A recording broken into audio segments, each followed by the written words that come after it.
Мен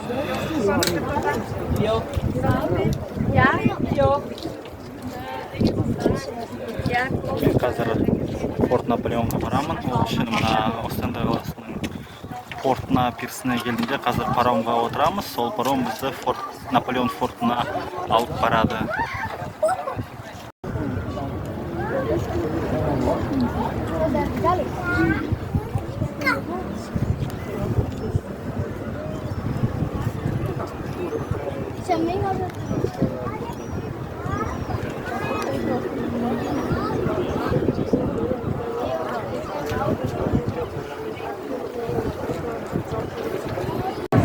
Міне паром да келді. Мына паром тегін. Қараңызшы.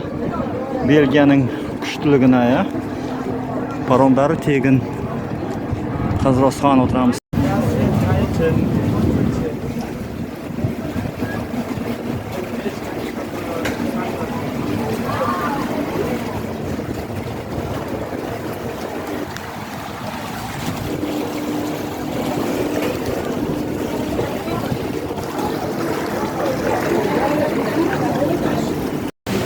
Ал міне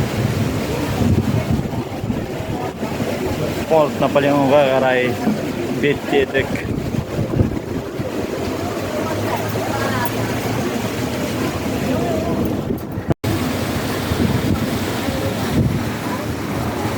Осы кемелердің осындай теңізде қалдыратын іздерін жақсы көремін.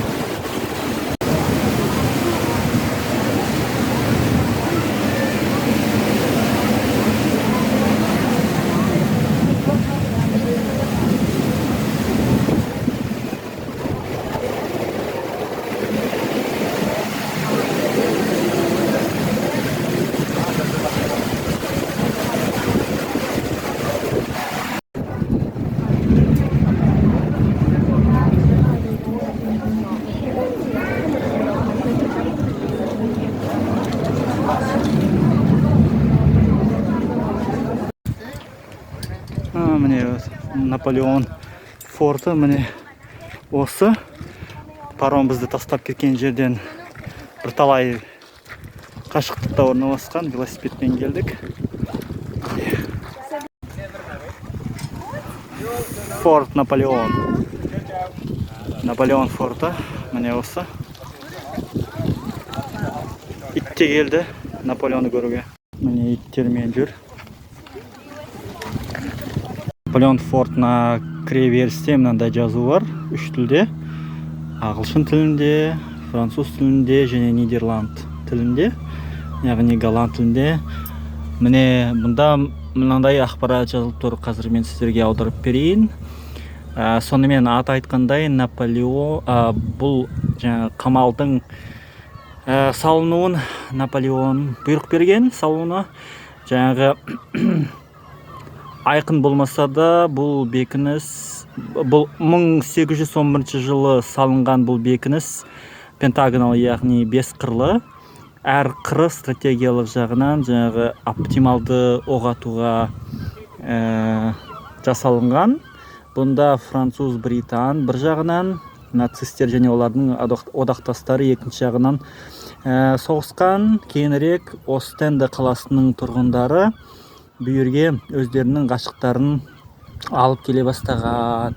Сөйтіп қамалдың алынбас қабырғалары әрбір күлгенге, жылағанға және сүйіскенге мылқау куәгер болды. Барлық осы мына хикаяларды осы жерде ашыңыздар деп жазылып тұр.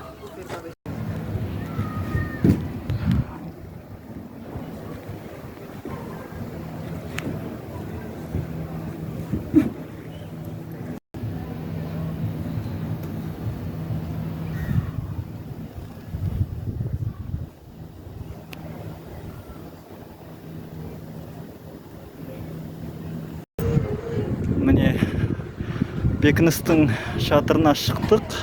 Әне біздің алдымызда солтүстік теңізі. Теңіздің ар жағында Англия. Наполеон фортында міне шатырдың үстінде кафе жасап қойды.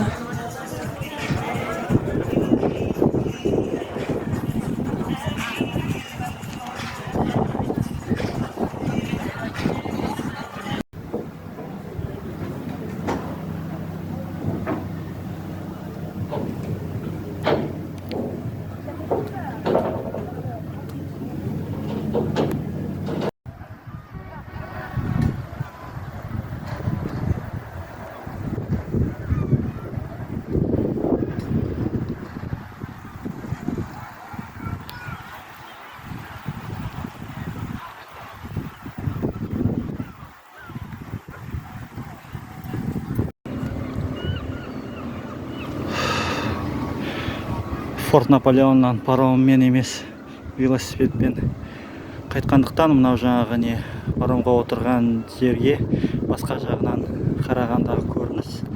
Және бұл жаңағы Остендінің атақты темір жол вокзалы. Атақты болғанда бұл Гент Остенді жаңағы тармағының соңғы бекеті болып саналады. Міне ана жерде шіркеу, міне екі маған ұнайтын екі биік үй. Тағы бір паром келе жатыр.